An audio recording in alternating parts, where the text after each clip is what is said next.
Bakit nga ba nagkakaroon ng sore eyes? Isang minuto lamang to, wag mo munang scroll. Strictly speaking, kapag po sinabing sore eyes, umbrella term lamang po ito na nagsasabing masakit ang mata. Pwedeng yan ay dahil sa foreign body o may nakapasok sa mata, pwede rin po dahil sa glaucoma, sa kuliti, o pwede rin dahil sa pamamaga ng conjunctiva. Mas kilala natin yung pink eye o pamamaga ng conjunctiva or conjunctivitis. Dahil nga po may pamamaga ito, kaya yan tinawag na conjunctivitis. Itis, pamamaga, tapos conjunctiva, kaya conjunctivitis. Simple, di ba? Viral or bacterial o di naman kaya allergic ang pwedeng maging cause nito.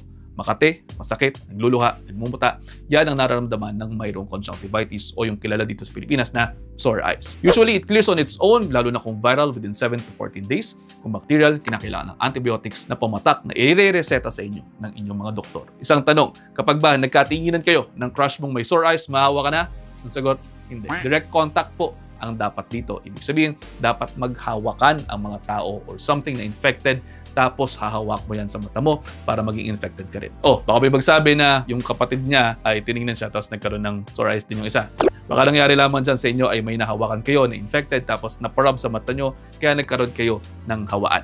Pero hindi yan makukuha sa pagkipagtitigan. Okay? At yun, ang isang minuto na ata to. I hope you're all 1 minute wiser.